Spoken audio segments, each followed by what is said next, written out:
Assalamualaikum warahmatullahi wabarakatuh. Berjumpa kembali di channel ini. Salam sejahtera untuk kita semua, terkhusus Bapak Ibu guru dan dosen di mana saja berada. Berikut akan saya sampaikan ulasan terkait dengan benarkah TPK guru dan dosen akan dihapus dalam rancangan Undang-Undang Sistem Pendidikan Nasional terbaru. Berikut kita akan bahas Bapak Ibu sekalian. Namun sebelumnya, kepada Bapak dan Ibu yang baru bergabung di channel ini, saya mengundang Bapak Ibu sekalian untuk menjadi sahabat profesi guru dengan cara subscribe dan aktifkan loncengnya untuk mendapatkan informasi terbaru dari channel ini. Seperti yang Bapak Ibu ketahui, di hari Minggu semalam PGRI sudah menyampaikan konferensi pers terkait dengan penghapusan tunjangan sertifikasi guru dalam sistem Undang-Undang Sidiknas Bapak Ibu sekalian. Dan ini yang menjadi pembahasan kita, al mana di sana disebutkan bahwa rancangan Undang-Undang Sidiknas ini sudah masuk program legislasi nasional di tahun 2022 ini. Ada kemungkinannya selesai di tahun ini. Ini adalah rancangan Undang-Undang Republik Indonesia yang belum memang disahkan Bapak Ibu sekalian terkait dengan sistem pendidikan nasional, ya. Ini adalah edisi bulan Agustus. Kalau kita perhatikan di dalam pertimbangannya, memang di sini di bagian D disebutkan bahwa Undang-Undang Nomor 20 Tahun 2003 tentang Sistem Pendidikan Nasional, kemudian Undang-Undang Nomor 14 Tahun 2005 tentang guru dan dosen itu menjadi pertimbangan, yang artinya bahwa ada sebagian dari undang-undang ini yang tidak akan berlaku lagi sejak adanya sistem pendidikan nasional terbaru. Kita akan bahas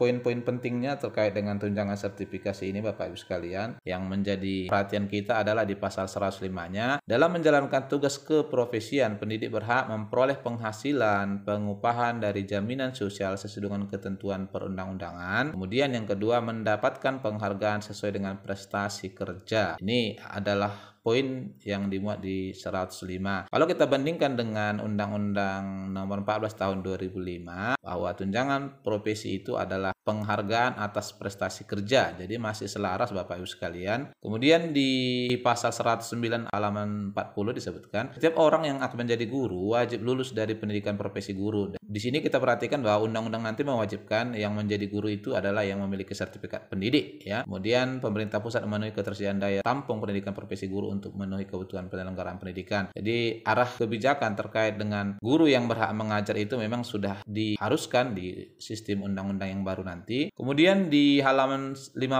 dibahas juga di pasal 144 disebutkan di sini, semua orang yang A sudah mengajar dalam satuan pendidikan, satu jenjang pendidikan anak usia dini pada jalur pendidikan formal, dan dua jenjang pendidikan dasar dan jenjang pendidikan menengah pada jalur pendidikan formal dan non formal, B sudah terdaftar di data pokok pendidikan, C belum mengikuti atau belum lulus dari pendidikan profesi guru sebelum undang-undang ini diundangkan, dapat tetap mengajar pada satuan pendidikan yang bersangkutan. Ini barangkali bagi guru yang belum memiliki sertifikat pendidik, ya. Lalu di pasal 145 disebutkan, setiap guru dan dosen yang telah menerima tunjangan profesi, tunjangan khusus dan atau tunjangan kehormatan yang diatur dalam Undang-Undang Nomor 14 Tahun 2005 tentang guru dan dosen sebelum undang-undang ini diundangkan, tetap menerima tunjangan tersebut sepanjang masih memenuhi persyaratan sesuai dengan ketentuan perundang-undangan. Kemudian di ayat kedua dijelaskan, setiap guru dan dosen selain guru dan dosen sebagaimana dimaksud pada ayat 1 menerima besaran penghasilan atau pengumuman paling sedikit sama dengan penghasilan pengupahan yang diterima saat undang-undang ini diundangkan sepanjang masih memenuhi persyaratan sesuai dengan ketentuan perundang-undangan. Lalu di pasal penutup ini Bapak Ibu sekalian, di pasal 148, pada saat undang-undang ini berlaku, semua peraturan perundang-undangan yang merupakan peraturan pelaksanaan dari A. Undang-Undang Nomor 20 Tahun 2003 tentang Sistem Pendidikan Nasional ini,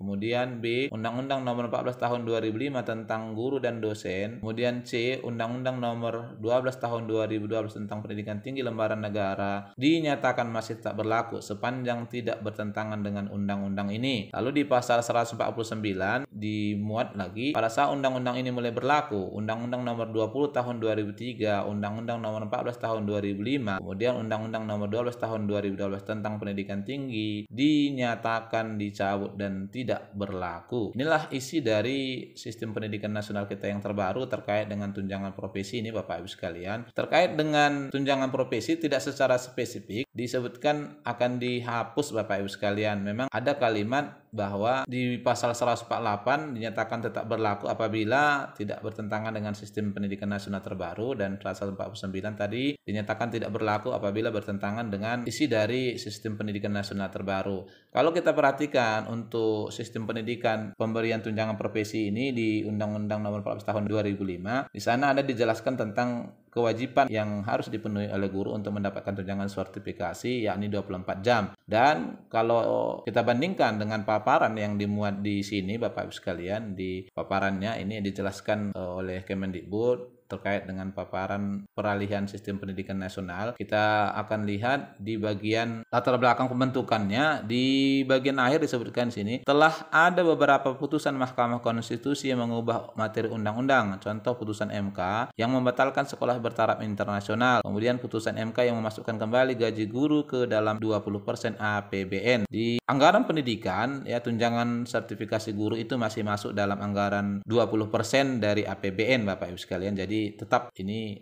tidak berubah dalam arti bahwa tunjangan profesi tetap dianggarkan dalam 20% APBN. Kemudian di pendidik dan tenaga kependidikan di sini dibuat kondisi saat ini dan perbaikan yang diusulkan. Ini bagian ketiga ini Bapak Ibu sekalian. Hanya guru yang memiliki sertifikasi yang berhak mendapat tunjangan profesi. Lalu di sini di perbaikannya penegasan bahwa setiap orang yang akan berprofesi sebagai guru wajib lulus dari pendidikan profesi guru PPG. Bagi guru yang sudah mengajar saat undang-undang terbit namun belum mengikuti atau belum lulus dari PPG tetap dapat mengajar. Lalu yang berikut pemisahan pengaturan sertifikasi dan pengaturan penghasilan guru. Sertifikat pendidik dari PPG merupakan prasyarat menjadi guru untuk calon guru baru. Akan tetapi bagi guru yang sudah mengajar namun belum memiliki sertifikasi berhak untuk langsung mendapatkan penghasilan yang layak tanpa perlu menunggu antrian sertifikasi. Hal ini sesuai dengan pengaturan dalam Undang-Undang ASN dan Undang-Undang Ketenagakerjaan. Ini yang dijelaskan Bapak Ibu sekalian. Di paparannya ini jelas memang tidak ada dinyatakan bahwa sertifikasi guru itu akan dihapuskan, namun dinyatakan ya secara terpisah. Hal mana kalau kita lihat kebijakan yang diubah dari Undang-Undang Nomor 14 Tahun 2005, dari apa yang disampaikan di sini menurut saya adalah kebijakan terkait dengan program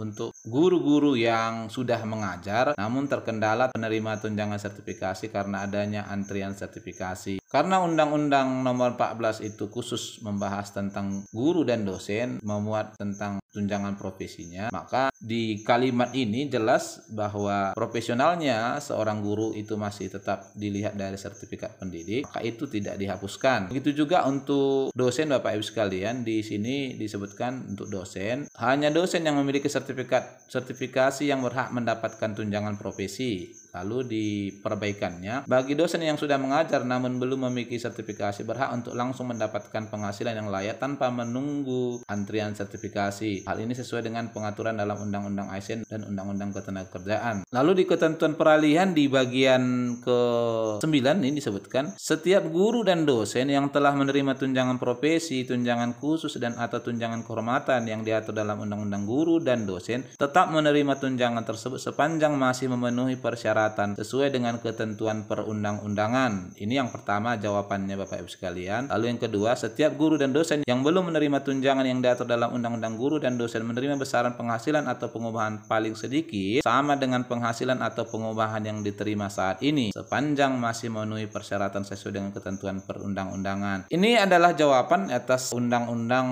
Sikdinas tadi. Jadi kalau kita perhatikan ini ketentuan peralihan yang dibuat oleh Kemendikbud ini di edisi Agustus Bapak Ibu sekalian, tunjangan profesi tetap akan ada dalam sistem Undang-Undang Sikdinas dan tetap akan diberikan pemerintah. Hanya saja dengan dipersyaratkannya sertifikat pendidik bagi guru dalam sistem pendidikan nasional nanti, maka bagi guru yang selama ini terkendala mendapatkan sertifikasi akan diberikan oleh pemerintah setara dengan tunjangan sertifikasi tanpa mengikuti antrian untuk mengikuti PPG. Jadi itulah kelebihannya Oleh karena itu, maka kesimpulan dari apa yang kita lihat di sini Bapak Ibu sekalian, pertama, program PPG akan tetap berlanjut dan akan menjadi program reguler di PTN, di mana setiap orang yang ingin menjadi guru wajib memiliki sertifikat pendidik. Kemudian yang kedua, guru yang sudah mengajar dan belum berserdik akan diputihkan dan diberikan tunjangan profesi dengan teknis masa kerja guru yang masuk kategori ini akan diatur lebih lanjut dalam PP atau Permendikbud. Jadi akan diterbitkan lebih lanjut Bapak Ibu sekalian. Kemudian yang ketiga, tunjangan profesi guru akan tetap ada yang merupakan penghargaan atas profesi sama halnya seperti dokter dan jaksa. Yang keempat Bapak Ibu sekalian, TPG tidak akan pernah dilebur dalam gaji walaupun telah menggunakan skema gaji single salary. Ini pernah saya bahas Bapak Ibu sekalian, hal mana di Undang-Undang ASN ya tidak ada dipertimbangkan terkait dengan Undang-Undang Nomor 14 Tahun 2005 tentang guru dan dosen. Jadi sifatnya adalah terpisah. Lalu yang terakhir ini Bapak Ibu sekalian adalah TPG guru dan dosen merupakan bagian dari 20% APBN untuk pendidikan sesuai dengan undang-undang. Nah, inilah Bapak Ibu sekalian kesimpulan kita terkait dengan rancangan Undang-Undang Sikdinas, hal mana tunjangan profesi guru tetap akan dibayarkan, hanya saja teknis yang diubah. Kalau ada hal yang kurang berkenan, saya mohon maaf Bapak Ibu sekalian. Semoga bermanfaat. Wassalamualaikum warahmatullahi wabarakatuh.